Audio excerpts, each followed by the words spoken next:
करते हैं। तो धन्ना जी बोलते हैं कि मैं ही धन्ना हूँ, और लेकिन उनके मन में आ रहा था कि अभी तो पिताजी बोल के हटे हैं कि बस कर भैया, और संत नहीं, बहुत हो गया है। तो वो कहते हैं कि आप ना मेरे खेतों में ही चलो।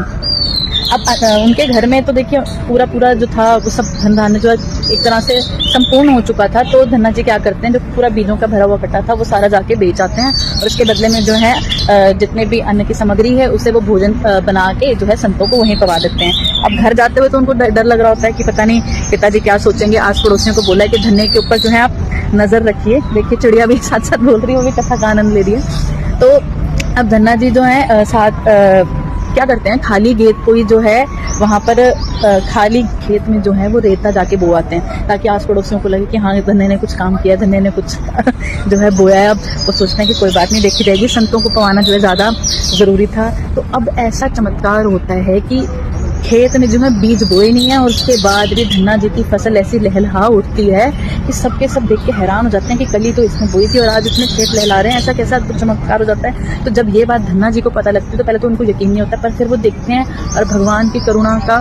करुणा पे जो है बहुत अश्रु बहाते हैं कि एक विश्वास, एक उन्होंने जो किया था उसका भगवान मोल चुकाने किस प्रकार से आ रखे हैं। तो वो बड़ा ही रोते हैं कि भिलकते हैं भगवान के लिए, और हमेशा के लिए सोचते हैं कि अब जो है मैं पूर्ण समर्पण जो है अब भगवान को करूंगा।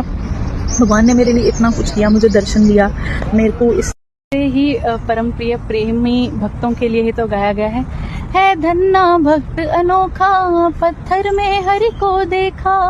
है धन्ना भक्त अनोखा, पत्थर में हरि को देखा, हरि दौड़े दौड़े आए, खेतों में हल चलाए, निर्मल हृदय से पुकारा, उसने हरि का नाम, लिखा है जिन्होंने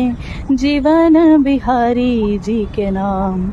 प्रणाम, लिखा है जिन्होंने देखिए धन्ना जी की जो भक्ति है, धन्ना जी के चरित्र से हमें यही सीखने को मिलता है कि किस प्रकार से भगवान पे अटूट विश्वास रखने के बाद, एक साफ हृदय होने के बाद, किस प्रकार से भगवान स्वयं आके आपके खेतों तक में काम कर जाते हैं, भगवान आपके नौकर तक बन जाते हैं। हाँ, हालांकि हमारा उद्देश्य ये नहीं होना चाहिए कि हमें भगवान से काम करवाना है, लेकिन यहाँ पर देखा जा सकता है कि जो भगवान के संत जनों की सेवा कर रहा है तो भगवान उसके लिए किस प्रकार से आकर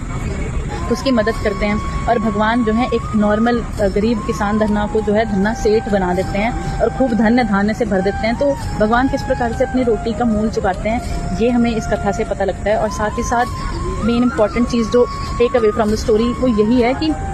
दृढ़ विश्वास और निर्मल हृदय, बिना राग द्वेष का, ये सब हमें बार बार प्रयत्न करना चाहिए कि हम भी अपना जो है हृदय का मार्जन करें, अपने हृदय को साफ करें, और उसमें भगवान का तभी निवास हो पाएगा। राधे श्याम। I hope